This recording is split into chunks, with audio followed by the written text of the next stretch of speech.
Hi, I am Shivani Agarwal and you are watching my YouTube expression students club. आज का video हमारा उन सभी स्टूडेंट्स के लिए है जो कॉम्पिटिटिव एग्ज़ाम की तैयारी कर रहे हैं, जिनके एग्ज़ाम में जीके के क्वेश्चंस आते हैं। इक्वली ये वीडियो उन लोगों के लिए भी इम्पॉर्टेंट है जो सीसीएस यूनिवर्सिटी से बीए, बीकॉम, बीएससी में भारतीय संस्कृति और राष्ट्र गौरव का 009 फाउंडेशन पेपर का एग्ज़ाम देने वाले हैं। बीए के 2 सब्जेक्ट इसमें बहुत अच्छे से कवर हो रहे हैं। मैंने बहुत अच्छे से मिंगल करके बनाया है, कंबाइंड करके। इसमें एक तो इनका हिस्ट्री आ रहा है और एक भारतीय संस्कृति एवं राष्ट्र गौरव आ रहा है। तो आइए शुरू करते हैं। बृहदारण्यक क्या है? बृहदारण्यक जो है वो उपनिषद है। बृहदारण्यक एक उपनिषद का नाम है। राजतरंगिणी पुस्तक किसके बारे में है? तो राजतरंगिणी जो पुस्तक है, इसकी रचना कल्हड़ ने की थी और राजतरंगिणी पुस्तक कश्मीर का इतिहास इसमें लिखा हुआ है, मतलब उसका वर्णन है। डीमार्कस कौन था? डीमार्कस विदेशी राजदूत था। ये विदेशी एम्बेसडर था जो बिंदुसार के शासनकाल में भारत आया। अगला प्रश्न है, सातवाहन वंश की स्थापना किसने की? सातवाहन वंश की स्थापना शिमुक ने की थी और कब हुई थी? 235 ईसा पूर्व में सातवाहन वंश की स्थापना की गई थी। तो सातवाहन वंश की स्थापना 235 ईसा पूर्व में हुई थी। अगला प्रश्न है, सातवाहन वंश का सबसे प्रसिद्ध शासक कौन था? तो गौतमी पुत्र शतकर्णी इसका सबसे प्रतापी शासक था। खारवेल कौन था? खारवेल कलिंग का तीसरा एवं सर्व प्रतापी शासक था। खारवेल के बारे में कोई खास जानकारी नहीं मिलती है इतिहास में। एक हाथी गुम्फा का अभिलेख मिला है, शिलालेख, जिसमें उनकी जानकारी मिलती है। उसके हिसाब से ये तीसरा और सर्व प्रतापी राजा था कलिंग का।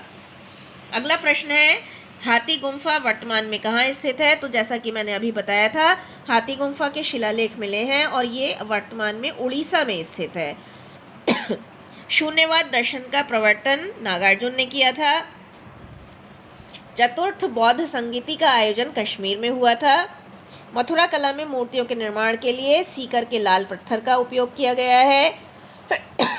आर्यभट्टम किसकी रचना है? आर्यभट्ट की रचना है। चंद्रमा पृथ्वी के चक्कर लगाता है, यह बात सबसे पहले आर्यभट्ट ने बताई। धन्वंतरी जो है वो गुप्त काल के प्रसिद्ध वैद्य थे।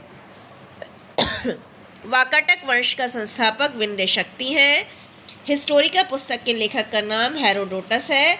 कौन सा वेद गायन विद्या का सर्वश्रेष्ठ उदाहरण है? तो सामवेद जो है, 4 वेद हैं और सामवेद में गायन विद्या का सबसे अच्छा वर्णन किया गया है, जानकारी दी गई है। प्राचीन समय में इंद्रप्रस्थ नगर किस महाजनपद की राजधानी था? तो महाजनपद 16 हुए हैं और इंद्रप्रस्थ कुरु नगर की जानकारी था। हिस्टोरिका पुस्तक के लेखक हेरोडोटस हैं। सिकंदर के गुरु का नाम अरिस्टोटल या अरस्तु था। ये अरस्तु यूनान के महान दार्शनिक थे। कल्पसूत्र ग्रंथ की रचना भद्रबाहु ने की है और कल्पसूत्र ग्रंथ की रचना मौर्य काल में हुई है। बहुत ही प्रसिद्ध ग्रंथ है कल्पसूत्र। आगे चलते हैं, रुद्रदमन किस वंश से संबंधित था? रुद्रदमन उज्जैनी के शक वंश से संबंधित था। कुषाण वंश का अंतिम शासक वासुदेव है। भारत का शेक्सपियर किसे कहा जाता है? कालिदास को कहा जाता है। बहुत इंपॉर्टेंट प्रश्न है। अशोक ने बौद्ध धर्म का प्रचार करने के लिए अपने पुत्र और पुत्री को श्रीलंका भेजा था। The great king of Persia की उपाधि सिकंदर को दी गई थी। बहुत इंपॉर्टेंट प्रश्न है।